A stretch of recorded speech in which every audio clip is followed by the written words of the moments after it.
Síntomas y diagnóstico de la diabetes. Vamos a aprender a identificar cuáles son los principales síntomas de la diabetes dentro del aula para poder llegar a un diagnóstico de diabetes.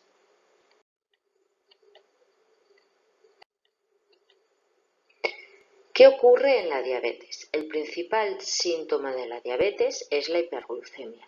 La hiperglucemia es la acumulación de glucosa en el torrente sanguíneo, es decir, los niveles de glucosa en la sangre se mantienen elevados a causa de la falta de insulina.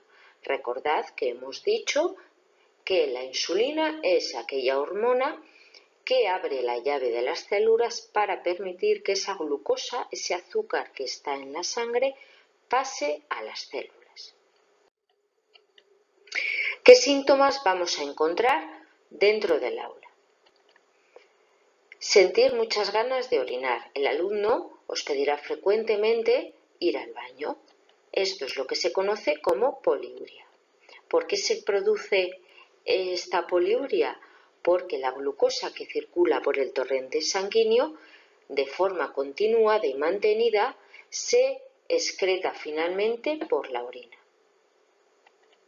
También el alumno va a sentir mucha sed, es lo que conocemos como polidipsia, y se produce porque al aumentar tanto la frecuencia como el volumen de la orina que se expulsa, se provoca un cierto grado de deshidratación que se traduce en un intenso deseo de aumentar la ingesta de líquidos para contrarrestar esta deshidratación. Por otro lado, vamos a encontrar que el alumno tiene una pérdida de peso llamativa, así como de masa muscular. ¿Por qué se produce esta pérdida de peso y de masa muscular? Porque el cuerpo utiliza la grasa del músculo en un intento de proporcionar esa energía que en circunstancias normales se la debería de proporcionar el azúcar, esa glucosa que circula por la sangre y pasa a las células.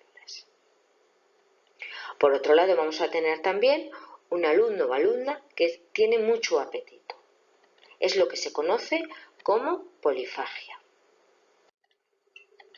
Otros síntomas que vamos a encontrar dentro del aula son la irritabilidad. Nos vamos a encontrar con un niño inquieto, nervioso, sobre todo en edades tempranas.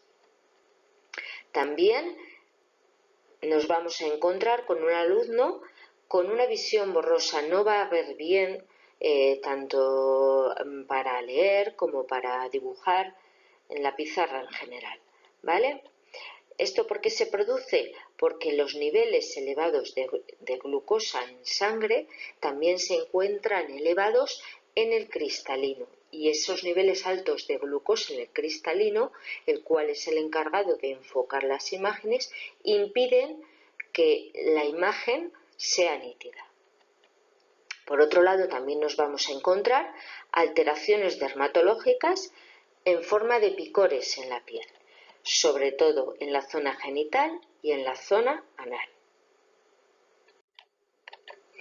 Para llegar a un diagnóstico de la diabetes, por un lado, tenemos que estar atentos a estos síntomas que hemos visto anteriormente que nos pueden hacer sospechar de un diagnóstico de la diabetes.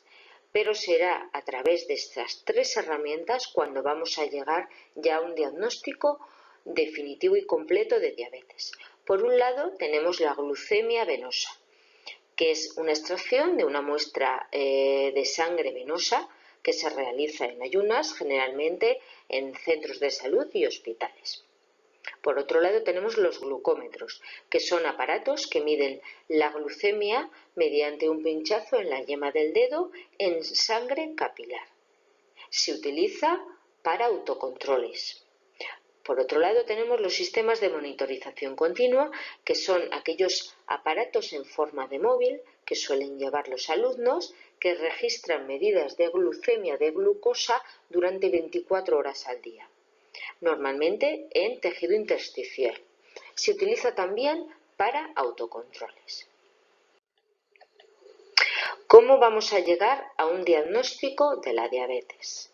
definitivo. El diagnóstico definitivo de la diabetes se realizará a través de una extracción de glucosa en sangre venosa, como hemos visto anteriormente. Se realizan ayunas, normalmente en centros de salud y hospitales. La medida en condiciones normales de esta glucosa en sangre será entre 60 y 120 miligramos decilitros, que es la unidad de medida que se utiliza para medir esta glucosa en sangre. ¿Qué es un glucómetro? Como hemos visto, el glucómetro es un aparato que se utiliza para medir la glucemia capilar en la yema del dedo, y a través de este enlace podéis ver cómo se realiza una técnica de glucemia capilar.